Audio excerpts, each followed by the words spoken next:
Khilafah, sebuah institusi pemerintahan Islam yang berjalan sejak zaman para sahabat hingga tahun 1924.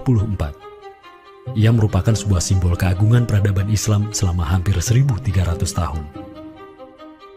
Setelah hampir seabad pasca keruntuhannya, kini ia kembali mencuat sebagai isu yang begitu hangat di tengah masyarakat. Belahan dunia timur dan barat membicarakannya, tak terkecuali di Indonesia.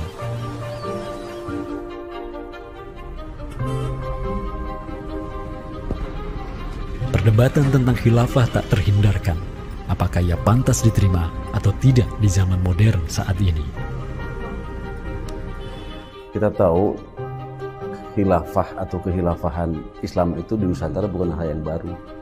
Ya, sudah ada hubungan relasi antara kesultanan-kesultanan dan kerajaan Islam Nusantara dengan kehilafahan di Turki Utsmani atau wilayah Arab secara keseluruhan itu sejak abad ke-7.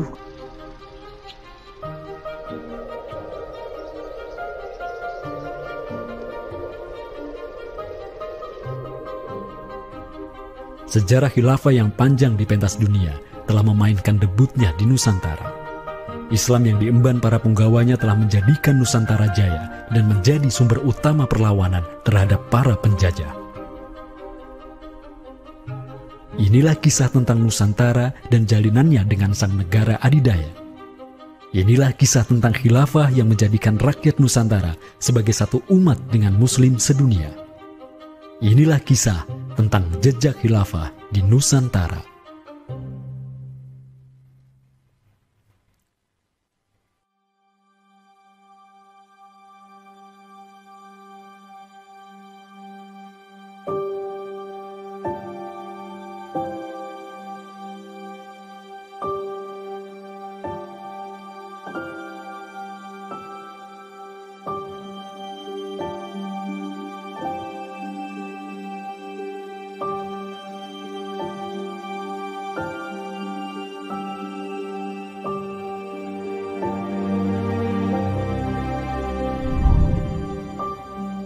Senin, 12 Rabiul Awal tahun 11 Hijriah, bertepatan dengan tahun 632 Masehi. Seluruh langit dunia dirundung mendung. Semua orang di Madinah menundukkan wajahnya, kosong pandangan seraya bercucuran air mata. Di pagi itu, kabar duka menyeruak ke seluruh negeri. Rasulullah Sallallahu Alaihi Wasallam wafat. Pada saat Rasulullah SAW wafat, Abu Bakar itu berkhutbah. Abu Bakar mengatakan begini, Ya ayyuhan nas, inna Muhammadan qad mata. Wala budda lihada dini man yakumu bihi. Kata Abu Bakar begitu.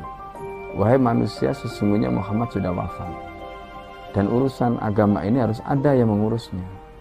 Setelah Abu Bakar menyampaikan demikian, para sahabat pun segera bersepakat untuk mencari dan memilih Khalifatur Rasulillah, seorang pengganti Nabi, untuk menjaga agama dan menjalankan urusan dunia. Mereka bahkan lebih menyegerakan urusan ini ketimbang menyegerakan pemakaman jasad Rasulullah SAW yang mulia, menandakan bahwa urusan kepemimpinan untuk kaum muslimin pasca wafatnya Nabi merupakan perkara yang amat mendesak. Karena itu Sayyidina Umar juga mengatakan, La islama illa bil jamaah, wala jama'atan illa bil imarah, wala imaratan illa bit ta'ah. Umar juga memahami sebagaimana yang dipahami oleh Abu Bakar. Islam ini tidak akan kuat kecuali dengan adanya jamaah, dengan adanya persatuan. Dan tidak mungkin umat ini bisa bersatu kecuali dengan adanya imarah, adanya khilafah, adanya kepemimpinan. Dan tidak mungkin adanya imarah kecuali dengan adanya ketaatan. Jadi para sahabat itu paham itu. Kemudian para sahabat itu juga menjalankan apa yang diperintahkan Nabi dalam hadis yang lain. Apa kata Rasulullah? Alaikum bisunnati. Kalian harus pegang teguh sunnahku. Wa sunnatil khulafa'ir rasyidin al-mahdiyyin min ba'di. Dan sunnah para khalifah rasyidin al-mahdiyyin min ba'di mendapatkan petunjuk setelahku. Kemudian Nabi mengatakan, Addu alaiha bin nawajidi. Kalian harus gigit sunnah itu dengan menggunakan gigi geram dan jangan dilepaskan. sunnah yang ditinggalkan oleh para khulafaur rasyidin itu apa? Pertanyaannya begitu. Jawabannya tidak lain adalah khilafah itu, sistem khilafah itu.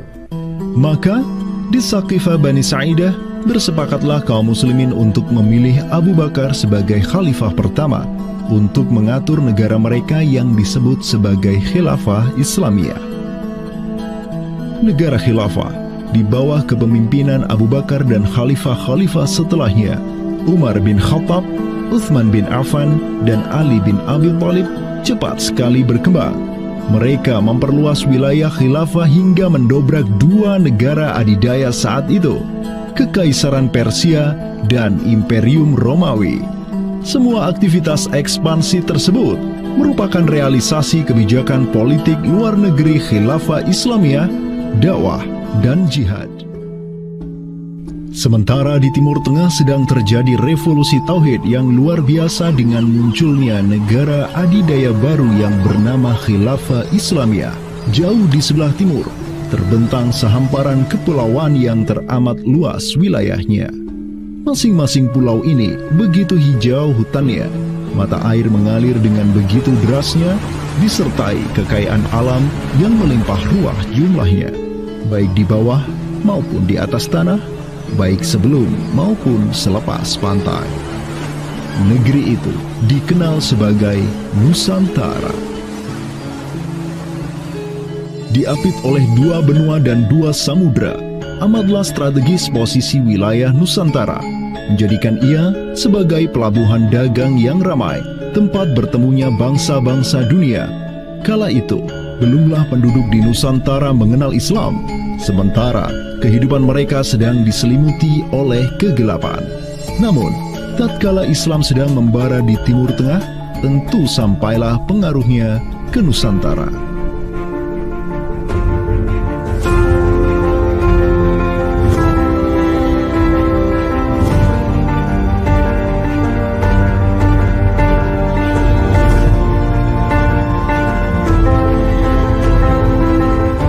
Saya ingin mengutip apa yang pernah dinyatakan oleh Buya Hamka ya di dalam buku beliau dari Perbendaharaan Lama, termasuk juga buku beliau yang judulnya Sejarah Umat Islam, yang beliau menyatakan bahwa sesungguhnya teori yang kita tahu bahwa Islam masuk ke Nusantara itu berasal dari Gujarat pada abad ke-12 sampai 15 Masehi, itu sebetulnya tidaklah tepat sepenuhnya. Karena apa? Karena Buya Hamka memiliki pandangan ataupun penjelasan terkait dengan kapan sesungguhnya Islam masuk ke Nusantara, ke Indonesia. Beliau menyatakan bahwa Islam masuk ke Nusantara itu jauh sebelum teori Gujarat.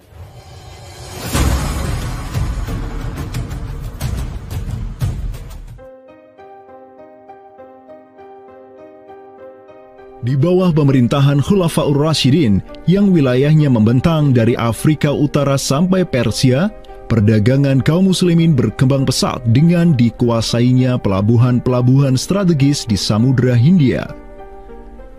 Hubungan diplomatik dan komersial pun terjalin dengan sejumlah kerajaan dari India sampai Cina. Sui Tang Xiu, sebuah kronik kuno dari dinasti Tang di Cina mencatat, telah datang serombongan utusan khilafah ke hadapan penguasa Cina di tahun 651 Masehi, di mana tahun tersebut merupakan masa Khalifah Utsman bin Affan. Hubungan khilafah dengan dunia timur terus berlanjut sampai di mana khilafah beralih ke pemimpinannya di bawah otoritas Bani Umayyah. Apabila hubungan negara khilafah dengan kekaisaran Cina sudah terjalin sejak masa Khulafaur Rasyidin melalui jalur laut, tentulah utusan khilafah akan melalui wilayah Nusantara yang menjadi penghubung antara Timur Tengah dan Asia Timur. Dan di ujung paling barat wilayah Nusantara, terdapat pulau besar yang kala itu dikenal oleh bangsa Arab sebagai Sribuza, pelafalan mereka untuk menyebut kerajaan Sriwijaya. Pelabuhan-pelabuhan di kerajaan Sriwijaya senantiasa menjadi titik transit setiap kapal yang hendak melanjutkan perjalanannya. Tentu, penguasa Sriwijaya akan menyadari keberadaan pelayar-pelayar muslim yang singgah di wilayah kekuasaannya. fakta bahwa kerajaan Maharaja Indravarman di Sriwijaya itu ada komunikasi dengan Daulah Umayyah, mengirim surat 2 kali yang isi suratnya itu dari raja dengan 1000 gajah ya dan sebagainya, yang menunjukkan surat menyurat seabad itu yang menunjukkan ada hubungan kekhilafahan dengan Nusantara. Dan secara historis ya sangat logis ketika itu superpower dunia adalah khilafah. Surat yang dikirim oleh Maharaja Sri Indrawarman dari Sriwijaya tersebut dialamatkan ke Damaskus, ibu kota Khilafah Umayyah yang saat itu dipimpin oleh Khalifah Umar bin Abdul Aziz. Dalam surat itu disebutkan, min malikil amlak alladhi huwa ibnu alfi malik walladhi tahtahu bintu alfi malik walladhi fi marudatihi alfu filin walladhi lahu nahrani yumbitani al-auda wal-allawha wal-jawza wal-kafura alladhi yujadu rihuhu ala masirati 12 milan ila malikil arab alladhi la yushriku billahi syai'an. Amma ba'du, fa inni qad ba'athtu ilayka bihadiyatin wa ma hiya bihadiyatin walakinnaha tahiyatun wa ahbabtu an tab'atha ilayya rajulan yu'allimuni al-islama wa yuwaqqifuni ala hududihi wassalam. Maka di bawah kepemimpinan sang Khalifah Umar bin Abdul Aziz, khilafah menyebarkan rahmatan lil alamin ke segala penjuru dunia, termasuk Nusantara.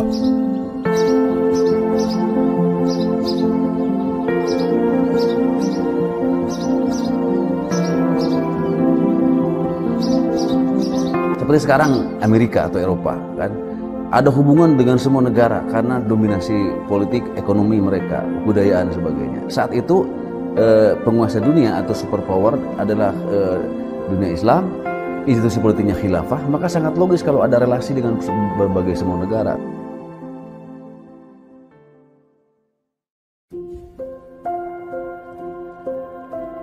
Tahun 1258, dari arah timur datanglah segerombolan pasukan yang mengerikan.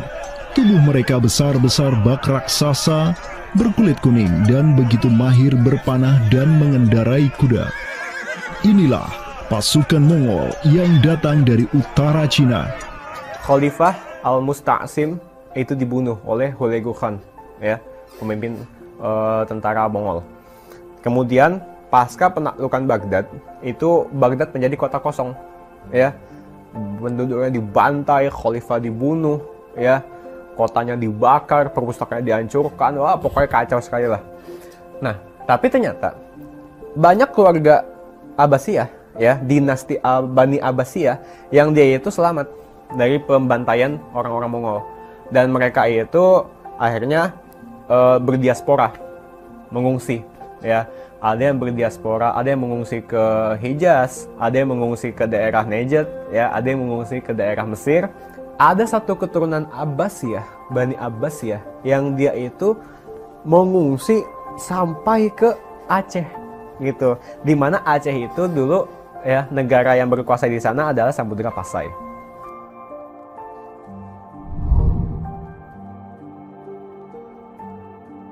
Terdapat 3 orang Bani Abbasiyah yang diketahui dimakamkan di Aceh, yakni yang pertama Sodrul Akabir Abdullah bin Muhammad Al-Abbasi, keturunan Khalifah Al-Mustaunsir Billah. Kedua, istrinya Siti Rahiman binti Malikul Mu'azzam, dan ketiga, anaknya Sodrul Akabir Yusuf bin Abdullah Al-Abbasi. Mereka bertiga dimakamkan di kompleks yang sama. Yang paling monumental, yang paling besar di sini kita lihat adalah seorang tokoh yang memiliki predikat As-Sadr Al-Kabir ataupun pengawal para pembesar yang derajatnya mungkin setingkat dengan Perdana Menteri. Beliau bernama Abdullah bin Muhammad bin Abdul Qadir bin Abdul Aziz bin Al-Mansur Abi Ja'far Al-Abbasi, yang mana genetika beliau yang daripada Al-Mansur ini sendiri yang merupakan kakek buyut daripada Abdullah ini adalah seorang khalifah dari Bani Abbasiyah.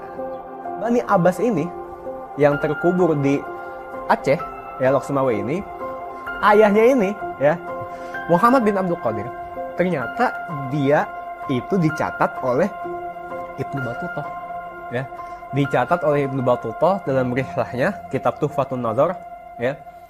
Nah, dia itu ayahnya Abdullah bin Muhammad Sodrul Akabir yang di Pasai itu menjadi gubernur, ya, menjadi gubernur di mana, di daerah India, gitu, dicatat oleh Ibnu Battuta, gitu, ya. Dan Ibnu Battuta mencatat sultan-sultan di India itu begitu hormat, ya, begitu taat, dan mereka itu memuliakan keturunan Khalifah Abbasiyah ini, ya, keturunan Khalifah Al-Mustansir billah, begitu. Nah, ini mengindikasikan bahwasanya apa?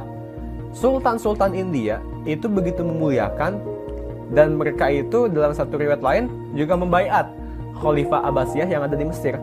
Sementara sultan-sultan di India, ya, Kesultanan Islam di India itu punya hubungan erat dengan Samudra Pasai, begitu. Nah, di sini kita bisa menduga kuat bahwasanya Samudra Pasai itu juga berbaiat kepada Khalifah Abbasiyah. Samudra Pasai pada masa itu berbaiat kepada dinasti sebelum Utsmaniyah berkuasa, yaitu kita menduga dan meyakini hal tersebut sesuai fakta-fakta yang kita temukan di lapangan, bahwa Madinatul Sumatera ataupun Jaziratul Jawi, Samudra Pasai itu berbaiat langsung kepada dinasti Abbasiyah. Sultan Zainal Abidin bin Ahmad bin Malikus Zahir bin Malikus Saleh, penguasa Pasai di masa Sodrul Akabir Abdullah Al-Abbasi hidup, menyatakan baiatnya kepada Khalifah Al-Mutawakkil 'alallah di Kairo di awal abad ke-15. Begitu pula sebelumnya, Sultan Muhammad bin Tughluk di Delhi diikuti oleh Sultan Jalaluddin Muhammad dari dinasti Raja Ganesh di Bengali dan penguasa dari dinasti Utsmaniyah di Turki, Sultan Bayazid pertama. Seluruh sultan di dunia Islam menyatakan baiatnya kepada Khilafah Abbasiyah semenjak gelombang badai Mongol berhasil dihentikan oleh pahlawan-pahlawan Mamluk. Pusat Khilafah Abbasiyah kini berpindah ke Kairo, Mesir, dan menjadi magnet kaum muslimin global. Dari pusat khilafah inilah dakwah Islam mulai bangkit kembali dan menggencarkan aktivitasnya dengan mengirim berbagai juru dakwah ke seluruh penjuru alam. Dengan Samudra Pasai yang mendaulatkan dirinya sebagai Darul Islam yang berbaiat kepada khalifah, Samudra Pasai mengemban tugas untuk mengubah seluruh Asia Tenggara dari Darul Kufri menjadi Darul Islam. Sultan Zainal Abidin Ra Ubabdar dibantu oleh putra Sodrul Akabir Abdullah bin Muhammad Al-Abbasi, yakni Yusuf bin Abdullah, yang di pucuk pusaranya tertera nama kakeknya Khalifah Al-Mustansir billah, banyak menaklukkan wilayah-wilayah yang belum Islam di Sumatera dan Semenanjung Malaya.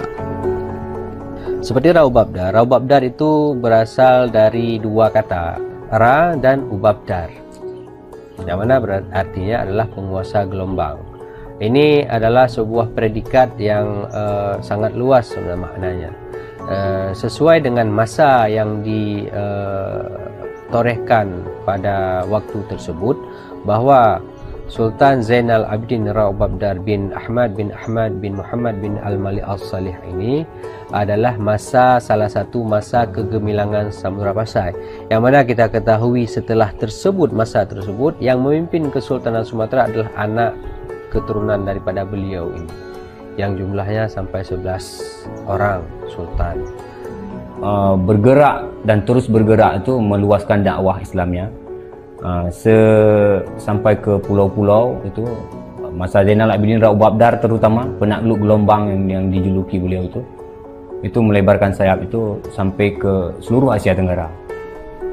Digelarilah Sultan Zainal Abidin Pasai dengan sebutan Ra Ubabdar, bahasa Persia untuk gelar sang penakluk gelombang, karena dengan arungan pasukannya yang luar biasa di atas gelombang laut Nusantara, ia membuka banyak sekali wilayah, seperti Malaka misalnya, di mana di sanalah Sultan Zainal Abidin Ra Ubabdar menempatkan putranya Sultan Mansur sebagai penguasa Darul Islam Malaka.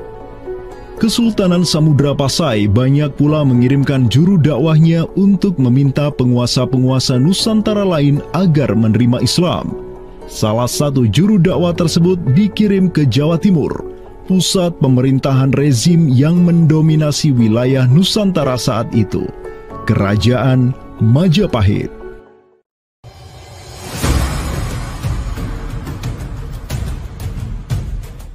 Gresik, Jawa Timur. Di kota yang hanya berjarak 60 km dari Trowulan, ibu kota Kerajaan Majapahit, terbaring jasad mulia di atas pusara marmer yang begitu indah. Inilah kubur seseorang yang menginisiasi tegaknya Islam di tanah Jawa, Maulana Malik Ibrahim, yang kemudian dikenal sebagai Sunan Gresik. Malik Ibrahim adalah seorang yang berkedudukan tinggi di lingkaran kuasa Samudra Pasai, terlihat dari gelarnya yang bertajuk Umdatus Salatin wal Wuzara, pondasi para sultan dan wazir, di mana gelar tersebut adalah gelar untuk wakil Sultan Samudra Pasai, sebagaimana yang dicatat oleh Ibnu Battutah. Gelarnya yang lain seperti Burhanud Daulah Waddin, penerang negara dan agama, adalah gelar yang disematkan kepadanya selayaknya gelar-gelar yang diberikan Khilafah Abbasiyah kepada pejabat-pejabat penting daulah, sebuah gelar yang begitu politis sekaligus agamis.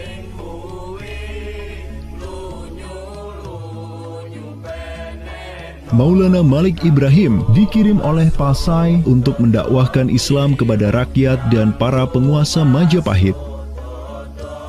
Banyak orang-orang dari kesultanan ini, Kesultanan Samudra Pasai, yang itu berbaiat langsung ke khalifah, itu mengirim orang-orang atau orang-orang Pasai itu banyak bermigrasi ke daerah-daerah lain di Nusantara.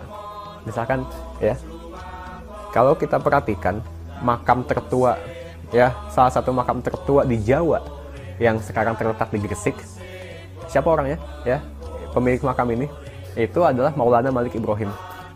Maulana Malik Ibrahim ya, kalau kita perhatikan makamnya yang di Gresik itu sama persis gayanya dengan apa? Dengan makam-makam yang ada di Pasai, begitu.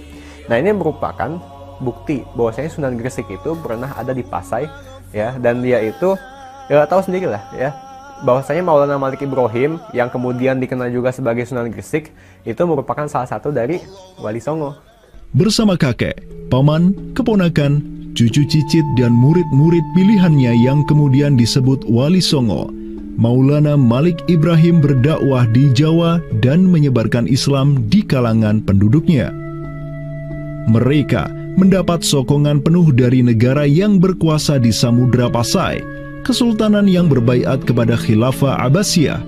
Dakwah mereka terus berkembang, perlahan namun pasti, dan mulai melumat persendian kuasa Majapahit yang mulai keropos akibat kekacauan internal mereka sendiri.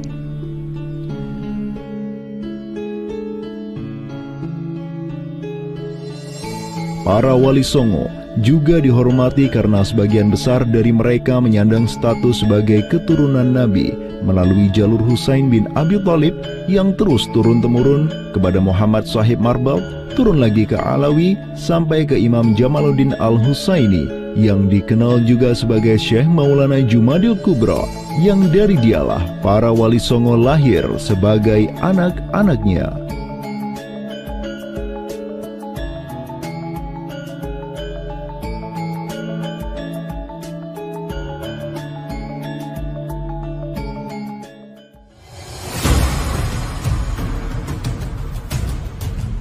Bertolak dari Gresik, dakwah para wali menyebar ke kota-kota lainnya di Pulau Jawa, bahkan sampai keluar Jawa seperti Maluku, Ternate, Makassar, Kalimantan, dan sebagainya. Selain kalangan rakyat, banyak pula pejabat-pejabat Majapahit yang tercerahkan dengan Islam dan sukarela mengucap syahadatain, seperti para adipati Majapahit di Palembang, Cirebon, Semarang, Pekalongan, Jipang, sampai Mataram. Tak tanggung-tanggung, di antara mereka yang berislam bahkan merupakan sang putra mahkota Majapahit sendiri, Pangeran Jimbun alias Raden Patah, yang merupakan buah dari pernikahan Raja Brawijaya kelima dengan seorang putri Cina. Ketika dewasa, Raden Patah belajar kepada Sunan Giri di Surabaya, kemudian diangkat menjadi Adipati Demak oleh ayahnya. Kemudian di tahun 1478, Brawijaya kelima digulingkan oleh pesaingnya dari Kediri, Girindra Wardana. Tahta Majapahit yang diduduki oleh musuh ayahnya lantas membuat Raden Patah di Demak beserta seluruh elemen Islam di Jawa pimpinan para Wali Songo bangkit berjihad melawan Girindra Wardana dan penerusnya Patih Udara. Mereka terus berjihad dengan penuh keberanian hingga akhirnya berhasil melumat kekuasaan Majapahit yang dipegang oleh para pemberontak dari pihak Girindra Wardana dan Patih Udara. Kaum muslimin pun meraih kemenangan hingga akhirnya mereka berhasil memproklamirkan berdirinya sebuah daulah Islam pertama di tanah Jawa, Kesultanan Demak, pada tahun 1482. Digelari Raden Patah sebagai Senopati Jimbun Ningrat Ngabdurrahman Panembahan Palembang Saidin Panatogomo, atau dengan gelarnya dalam bahasa Arab Sultan Syah Alam Akbar Al-Fatah. Dialah Sultan yang telah memfutuhat Jawa menjadi Darul Islam.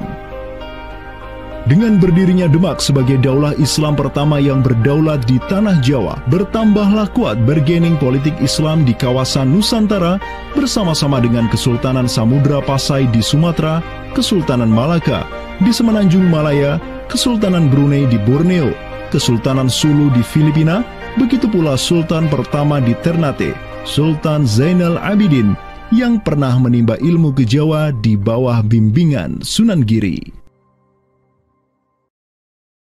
Dalam rentang abad yang bersamaan, kemenangan daulah Islam di kawasan Nusantara juga diiringi dengan penaklukan Konstantinopel, ibu kota Romawi Timur, oleh salah seorang sultan dari Bani Uthmaniyah, Muhammad Al-Fatih. Penaklukan Konstantinopel sekaligus menandakan tamatnya riwayat Imperium Romawi Timur untuk selama-lamanya. Penaklukan Konstantinopel pada tahun 1453 oleh Muhammad Al-Fatih, sang Sultanur Rum, merupakan realisasi dari janji yang telah terucap ratusan tahun sebelumnya oleh lisan mulia sang Sayyidul Mustafa, Rasulullah Muhammad Sallallahu Alaihi Wasallam. Sungguh, Konstantinopel akan benar-benar ditaklukkan. Sebaik-baik pemimpin adalah pemimpin yang berhasil menaklukkan Konstantinopel, dan sebaik-baik pasukan adalah pasukan yang menyertainya. Dengan dikdayanya kuasa Islam di tanah Rum, menjadikan para penguasa Uthmaniyah mempunyai citra istimewa di kalangan rakyat Nusantara.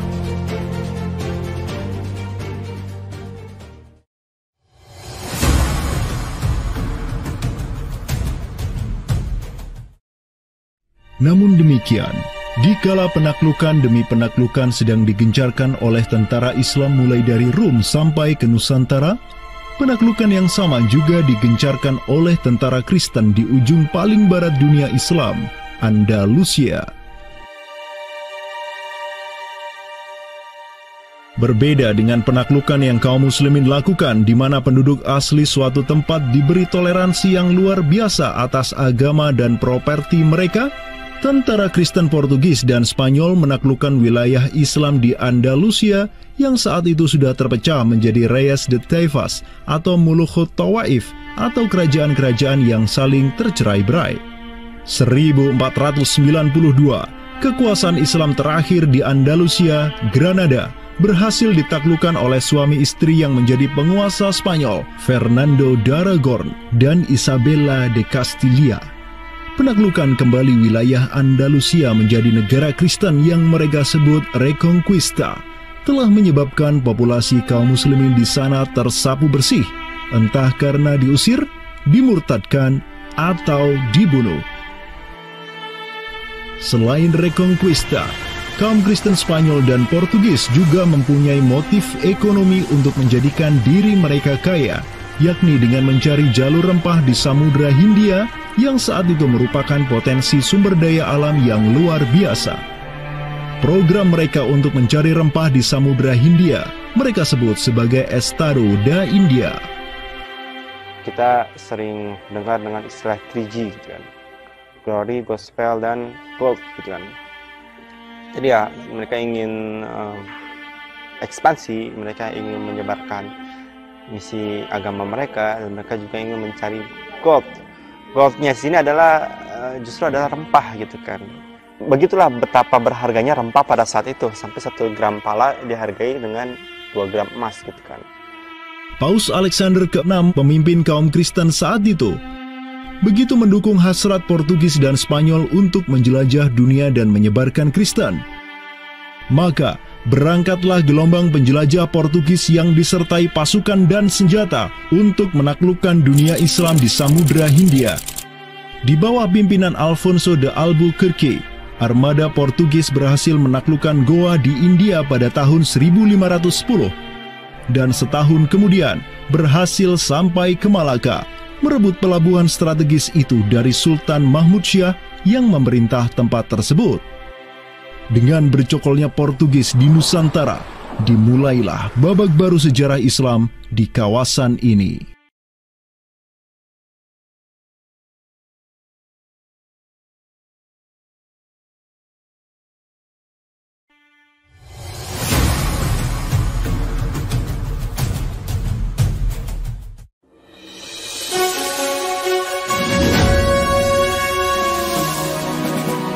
Sementara di Nusantara tengah berlangsung gejolak dengan hadirnya Portugis yang berpusat di Malaka. Cucu dari Sultan Muhammad Al-Fatih dari Bani Uthmaniyah, yakni Sultan Selim pertama, berhasil meluaskan pengaruh dan kekuasaannya di dunia Arab. Pada tahun 1517, beliau berhasil merebut Suriah, Mesir, dan Hijaz dari kepenguasaan kaum Mamluk. Khalifah Al-Mutawakkil 'alallah ketiga dari Bani Abbasiyah beserta Syarif di Makkah kini menyerahkan kepemimpinan umat Islam sedunia dan pelayanan 2 kota suci kepada Sultan Salim pertama, penguasa Uthmaniyah yang bukanlah mereka berdarah Arab. Perlu dicatat bahwa penjelasan tentang Al-A'immatu fi Quraisyin itu, kalau kita merujuk kepada kitab Ar-Rawdah, Rawdatul Talibin wa Umdatul Muftin, memang ada hal yang menarik di sini. Di satu sisi ada mengatakan bahwa syarat khalifah itu harus Quraisy. Tetapi Imam Nawawi sepakat ketika katakanlah dari Quraisy tidak ada, terus diambilkan dari mana? Maka kemudian disebutkan di situ ya di luar Quraisy, bisa dari bani ini, itu yang disebutkan di dalam kitab Allah. Karena itu sebenarnya syarat al-a'immah fi Quraisyin itu bukan syarat yang wajib, tetapi difahami di sini berdasarkan penjelasan yang diantaranya disebutkan dalam kitab Allah tadi, itu adalah merupakan syurut afdaliyah. Maka semenjak tahun 1517, kepemimpinan khilafah beralih ke Bani Uthmaniyah. Selim pertama dan anak keturunannya kini didapuk sebagai Khalifatul Muslimin. Amirul Mukminin, Khadimul Haramain, Al-Ghazi fil Bahraini wal Bahraini, Zilullah fil Alam, Padisyah wa Khilafat Penah. Wilayah khilafah Uthmaniyah terus merangsek Eropa, dan merekalah yang menguasai Laut Mediterania dan juga Laut Merah. Adapun Portugis yang bercokol di Samudra Hindia mulai ketakutan karenanya. Karena dengan munculnya khilafah Uthmaniyah sebagai negara Islam yang adidaya, solidaritas Muslim sedunia akan bangkit kembali karena memiliki perisai kuat di sisinya. Ini erat kaitannya dengan hubungan dengan negeri kita, karena keimanan yang kemudian merekatkan ya dengan semangat akidah Islamiyah, semangat ukhuwah Islamiyah, menjadikan umat Muslim yang ada di Timur Tengah dengan umat Muslim yang ada di Nusantara Indonesia itu terjalin hubungan yang sangat erat. Karena kita tahu bahwa ada ayat Allah Subhanahu wa Ta'ala yang menyatakan innamal mu'minuna ikhwah. Sesungguhnya orang-orang beriman itu adalah saudara.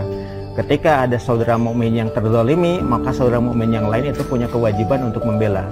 Demikian pula ketika muslimin Nusantara itu terzalimi dengan adanya penjajahan, dengan adanya imperialisme yang dilangsungkan oleh orang-orang kafir penjajah, baik itu oleh Portugis, Spanyol, Inggris, Prancis ataupun Belanda, ya. Maka kemudian Muslim yang ada di Timur Tengah yang pada waktu itu masih memiliki kepemimpinan yang tunggal untuk seluruh dunia, itu khalifah, itu juga turut ya memperhatikan, turut mendukung, turut memperjuangkan pembebasan ataupun kemerdekaan bagi bangsa Muslim Nusantara. Kenapa? Ini semangat jihad di antara kaum Muslim yang dihubungkan dengan semangat keimanan atau akidah Islamiyah tadi. Kenapa? Yang namanya mukmin itu adalah kal jasadil wahid, ya, satu tubuh. Ketika bagian tubuh yang lain itu teraniaya, maka tubuh yang lain pun punya kewajiban untuk membelanya ataupun juga ikut merasakan penderitaan yang dialami oleh bagian tubuh kaum Muslim yang lain. Semenjak Portugis berhasil menancapkan kukunya di India dan Malaka, tidak hanya dua wilayah tersebut yang ditimpa petaka, namun juga hampir seluruh kesultanan di Samudra Hindia dan Nusantara. Sultan dari Samudra Pasai kala itu, Zainal Abidin bin Mahmud bin Zainal Abidin Ra Ubabdar, yang mendaulatkan dirinya sebagai Al-Qaim tahta Amri Rabbil Alamin, orang yang berdiri di bawah perintah Tuhan semesta alam, mengirim surat kepada Portugis di Malaka untuk menggugat kelakuan mereka yang sangat merugikan kaum muslimin di kawasan.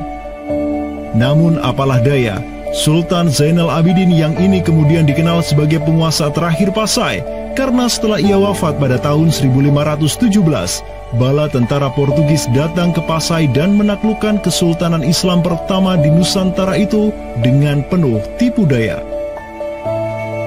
Tak hanya Pasai yang berhasil ditiadakan, Portugis juga mampu menahan serangan pasukan Islam dari Demak sampai Sultannya Patiunus bin Raden Patah syahid di Lumat Muntahan Meriam Portugis pada tahun 1521.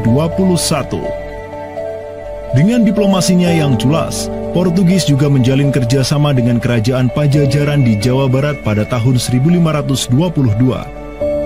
2 tahun berikutnya, kota Blambangan, Panarukan, dan Kediri yang masih menjadi basis kekuatan Hindu di Jawa menawarkan kerjasama dengan Portugis. Maka, Portugis banyak sekali mendapat aliansi sesama kafir yang berada di berbagai wilayah di Nusantara untuk bersatu padu menghantam kekuatan politik Islam yang baru tumbuh di Pulau Jawa. Bahkan di Maluku pun Portugis berhasil menancapkan kuasanya semenjak tahun 1536. Berkaca pada kelakuan Portugis yang memerangi umat Islam di Samudra Hindia dan Nusantara, Sultan Sulaiman Al-Qanuni, sang Khalifah Uthmaniyah yang berkuasa sejak tahun 1520, menyatakan peperangan terbuka kepada penguasa Portugis yang berkedudukan di Lisbon, Dom Sebastião.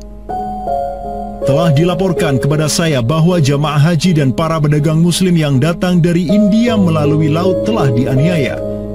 Jika engkau masih membangkang, maka dengan bantuan Allah yang Maha Agung, kami akan melakukan segala yang diperlukan untuk memulihkan ketertiban di negeri-negeri itu, dan tiada guna lagi bagi engkau untuk memprotesnya.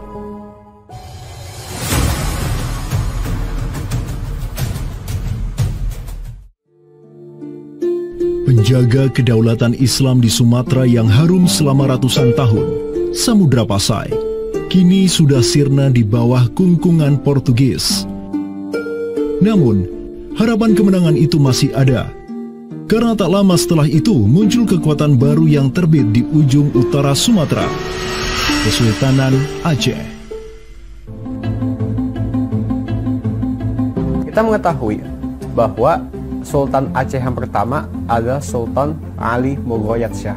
Ya, beliau wafat tahun 1530. Dan ini merupakan masa yang bersamaan dengan Sultan Sulaiman Al-Qanuni dari Khilafah Utsmaniyah.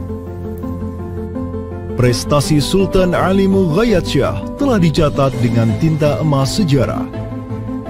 Kegemilangan Sultan Aceh pertama itulah yang direkam Syekh Ahmad Zainuddin Asy-Syafi'i Al-Malibari, yang merupakan murid dari ulama tersohor Ibnu Hajar Al-Haytami.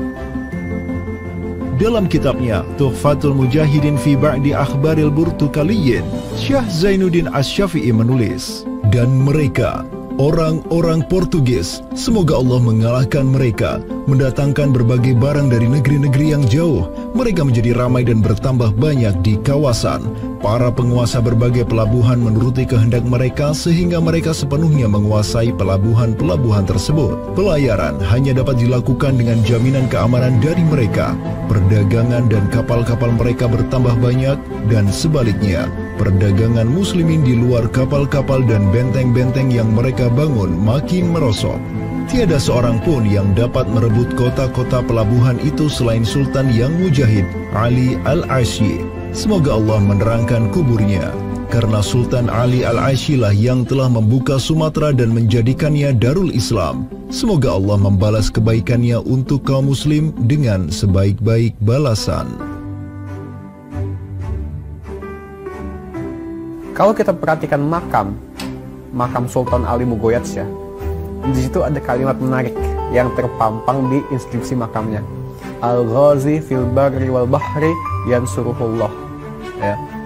Bahwasanya Sultan Ali Mugoyatsyah itu juga dikenal sebagai Al-Ghazi, ya, petarung fil barri wal bahri.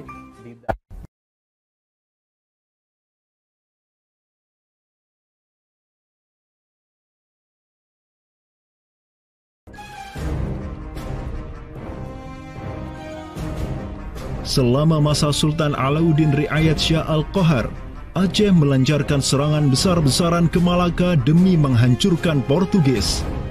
Serangan-serangan itu dilaksanakan pada tahun 1537, 1564, dan 1568. Pada serangan yang ketiga di tahun 1568, armada raksasa berkekuatan 15.000 Ghazi Aceh, 400 Janissaris dari Khilafah Uthmaniyah, dan 200 meriam monster karya para ahli senjata Uthmaniyah berangkat ke Malaka yang dikomando langsung oleh Sultan Alauddin Riayat Shah Al-Qahar. Portugis yang bercokol di Malaka benar-benar kewalahan dan hancur berantakan ketika diserang bertubi-tubi oleh pasukan Aceh.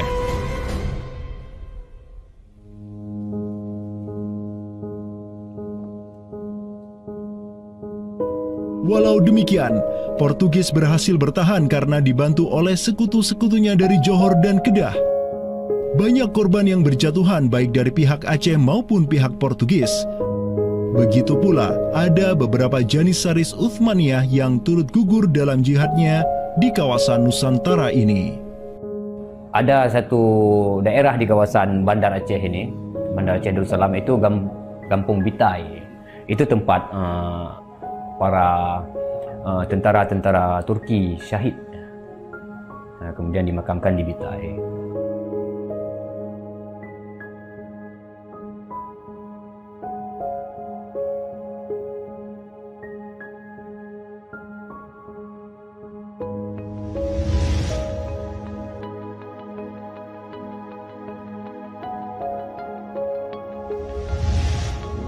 Mungkin kita melihat juga dari segi numismatik atau mata uangnya, banyak sekali dirham-dirham Turki Utsmani kita temukan di sini. Ini adalah Gampung Pande, sebuah rawa kumuh yang terletak di tepi pantai Kutaraja, Banda Aceh. Semenjak tahun 2006, tempat ini sudah dijadikan sebagai tempat pembuangan akhir untuk sampah dan tinja. Kemudian sempat pula ingin dibangun di atasnya instalasi pengolahan air limbah atau IPAL oleh Pemda setempat. Namun siapa sangka, di tempat yang nasibnya begitu menyedihkan hari ini, di tahun 2013 lalu, telah ditemukan tidak kurang dari 6.000 keping dinar dan dirham yang dicetak oleh Khilafah Utsmaniyah dan Kesultanan Aceh. Dari Sultan Sulaiman Al-Qanuni kita temukan di sini. Kemudian Sultan Murad juga kita temukan di sini. Gampung Pande yang merupakan salah satu kawasan Islam tertua di Aceh, di mana di sanalah terdapat ribuan makam tokoh-tokoh penting Islam yang datang dari seluruh penjuru negeri. Dan beginilah nasibnya sekarang, terhinakan oleh orang-orang yang melupakan sejarah besarnya, tak tersentuh oleh peradaban modern yang durhaka kepada sejarah Islamnya. Walau demikian, kenangan tentang mereka takkan pernah hilang dan akan terus teringat oleh anak cucu kita. Mereka akan terus mengingat bahwa orang tua kita dahulu, para penguasa kita yang soleh dulu, pernah menyatakan baiatnya kepada Amirul Mukminin, khalifahnya umat Rasulullah Sallallahu Alaihi Wasallam. Inilah kubur orang yang dirahmati lagi diampuni. Dialah Al-Ghazi, sang petarung di jalan Tuhan semesta alam, penentang kaum kafir dan musyrikin, pecinta kaum fakir dan miskin, Sultan Alauddin Riayat Shah, naungan Allah di muka bumi, putra Sultan Ali Mughayat Shah. Semoga Allah menyiramkan rahmat ke atas pusaranya dan menjadikan surga tempat kediamannya.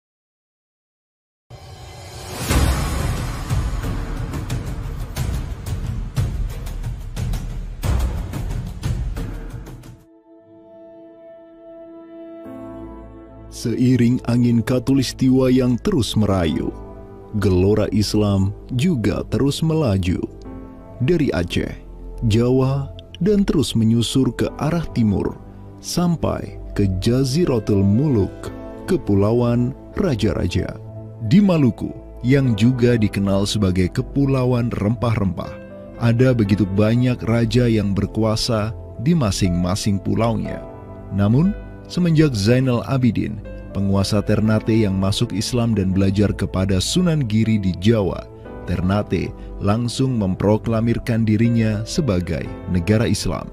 Langkah politis Sultan Ternate ini pun secara cepat diikuti oleh penguasa-penguasa lain di Maluku, sehingga negeri dengan ratusan pulau ini menjadi sebuah darul Islam. Tatkala Portugis menaklukkan Malaka, sang jenderal Portugis Alfonso de Albuquerque mengirim 3 kapal di bawah pimpinan Francisco de Serrao. Mereka berhasil mencapai Maluku, kemudian berbasis di Pulau Ambon, Banda, dan Seram. Saat itu, para penguasa Islam di Maluku terutama Ternate dan Tidore menyambut baik kedatangan Portugis. Namun seiring waktu berjalan, kemudahan fasilitas yang diberikan para penguasa Maluku membuat kaum Portugis lupa diri. Mereka secara masif memonopoli perdagangan rempah dan memurtadkan kaum muslim. Tatkala salah seorang penguasa Ternate, Sultan Hairun Jamil, mulai menggugat kelakuan lalim Portugis, Sultan Hairun pun dibunuh secara keji oleh gubernur Portugis di Maluku, Diego Lopes de Mesquita, pada Februari 1570.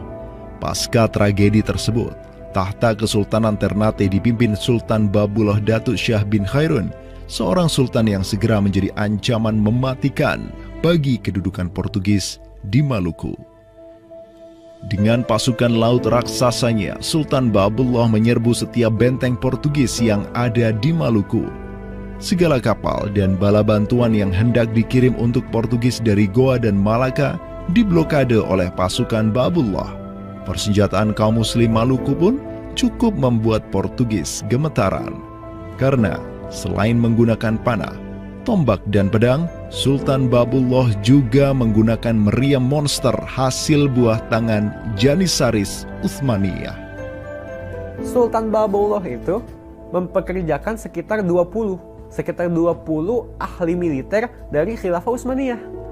Gitu. Nah, orang-orang Utsmaniyah ini ahli militer dan mereka itu ahli juga persenjataan. Pasukan-pasukan persenjataan itu diproduksi oleh orang-orang Utsmani ini dan mereka itu mengajarkan kepada orang-orang Maluku, pasukan Sultan Babullah, untuk membuat senjata. 20 orang Utsmaniyah ini merupakan sebuah tim ahli senjata yang menjadi bagian dari pasukan Khilafah Utsmaniyah yang dikirim Khalifah Selim II kepada Sultan Alauddin Riayat Shah Al-Qahar di Aceh. Dengan pengalaman yang mereka dapatkan setelah membantu Sultan Aceh berjihad melawan Portugis di Malaka, 20 Janissaris ini melanjutkan perjalanan mereka dari Aceh menuju Ternate. Peperangan dan pengepungan pasukan Babullah untuk menyerang Portugis yang bersembunyi di benteng-benteng mereka terus berjalan selama 5 tahun, dari tahun 1570 sampai tahun 1575. Akibat pengepungan tersebut, kaum Portugis amat menderita dengan kelaparan, sampai-sampai mereka memakan anjing, tikus, sampai cicak demi bertahan hidup. Hingga akhirnya pada 27 Desember 1575, Portugis mengibarkan bendera putih. Mereka pergi dari Maluku untuk selama-lamanya dengan rasa malu yang tiada terperi. Sultan Babullah yang terus berkuasa sampai tahun 1583 terus mengekspansi banyak wilayah di timur Nusantara untuk menjadi Darul Islam. Raja Makassar, Karaeng Bonto Langkasa, berhasil Babullah Islamkan sehingga Makassar menjadi Darul Islam. Begitu pula dengan Luwuk, Banggai, Mindanao, Nusa Tenggara, Aru, Halmahera, Jailolo, Bacan, hingga Papua. Semuanya tunduk kepada Sultan Babullah sehingga ia dijuluki sebagai penguasa 92 pulau. Dengan prestasi yang demikian luar biasa, tentu Babullah tidak berdiri sendiri. Ada ikatan solidaritas dengan sultan-sultan Aceh, Jawa, sampai Filipina. Ikatan sebagai satu umat. Ikatan dengan satu akidah, akidah Islam. Ikatan dengan satu semangat, semangat jihad, dan ikatan dengan satu kepemimpinan, karena seluruh sultan di Nusantara tunduk dan begitu hormat pada Khilafah Utsmaniyah.